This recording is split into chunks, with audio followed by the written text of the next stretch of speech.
everybody with the old NVIDIA cards and the old processing, and now you have the hardware new NVINC, okay, which is pretty much what everybody is recommending using if you're going to use a hardware encoding. So let's go through that first because I have that set up already.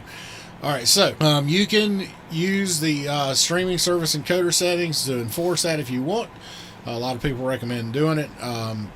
So then, that's what I use. So the rate control, every service recommends you use constant bit rate. Constant bit rate means you're going to set a bit rate, and then it's going to try to maintain that as much as it can. Now, you will always see variance in bit rate, and that is based on your load, the connection between you and the server. So you will fluctuate a little bit, okay, but they do recommend you use CBR, and it's just easier on the servers. Now, bit rate, it depends on, there's a big discussion on bit rate. Okay, so a lot of things have changed as to a couple years ago. Most people nowadays, and what I recommend most people who have been streaming for a while to do, is you use max bit rate that you can. For instance, Twitch, you are limited to 6,000 max if you are an affiliate or a partner, and if you're a special partner, you get up to 8,000 or 8,500, I think. But most people at 6,000. So I recommend you using a 6,000 bit rate. Most people should be able nowadays to get some sort of quality settings on their stream, so your viewers can throttle down if they can't, if they're having issues buffering. Okay, so that's why I recommend it. Now, if you are a brand new streamer, then you might want to think a little differently, because you're concerned more about getting viewers than you are about exactly how it looks. So you need to balance quality versus the ability of viewers to get your stream on their tablet, on their desktop, whatever. A large amount of people watch this on mobile, so think about that when you're doing it. So there's a lot of people who recommend 3,000, 3,500. Personally, I recommend around 4,000.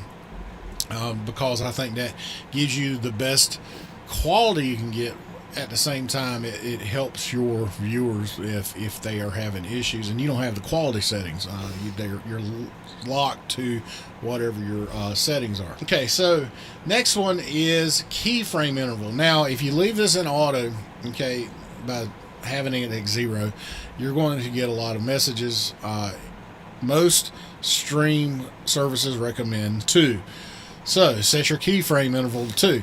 This is the reference frames that it uses for encoding.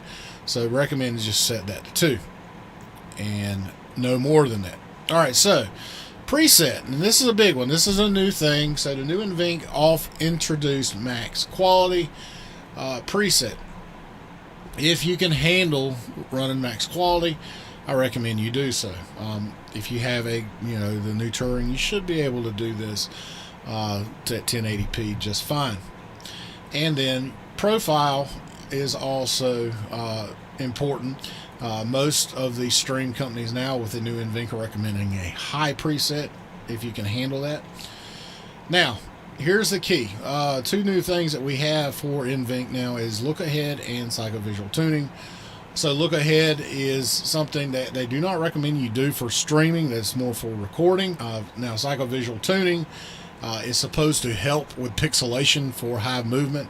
So that is recommended that you leave that checked. Whereas look ahead is more for B frames. It uses variable bit B frames depending on the situation, and that could cause pixelation in streaming. That's why I don't recommend you use it.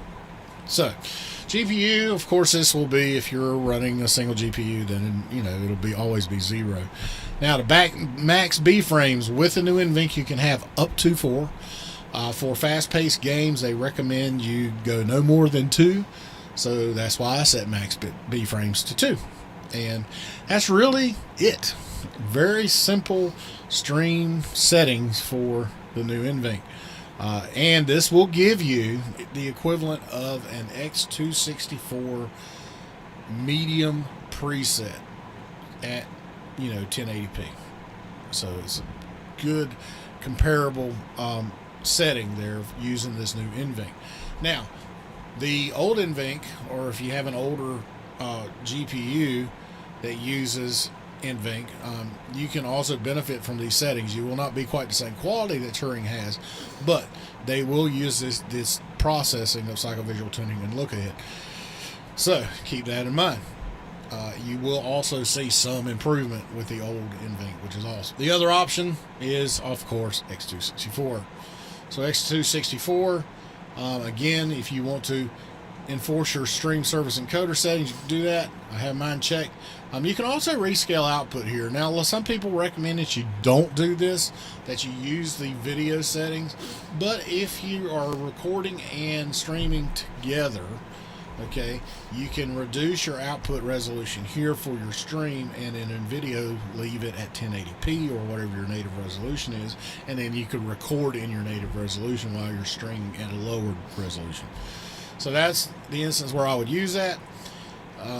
Bitrate, again, same rules apply. You can use 6000, have quality settings, or what I recommend using DSL or buffer support that. In the keyframe here, we should go to 2. All right. Again, start it very fast first. See what your load is on your CPU. Once you start getting above 50%, that's when you start to worry, and you can run that in X264 medium. I have an older processor, so I can run in fast, and it seems to do pretty well. Profile, again, main or high frames equals 2, and that way you set your B frames to 2, and you're good to go. And you should get a nice size that you use a 900p stream, which would be 1660 by 900. All right, and that will help with your quality. It won't be quite so pixelated like a 1080p stream will. The 6000 bit rate really hurts the quality of a 1080p, so they do recommend 900. I think you'll get a better quality out of that, and it will reduce the load a little bit. Not a lot, but a little bit. And then you, of course, if you can support a 60 frame stream, then please do that. I think you'll work out better. But yeah, now if you're downscaling from your base resolution, then of course they recommend, if you can support the Lansco's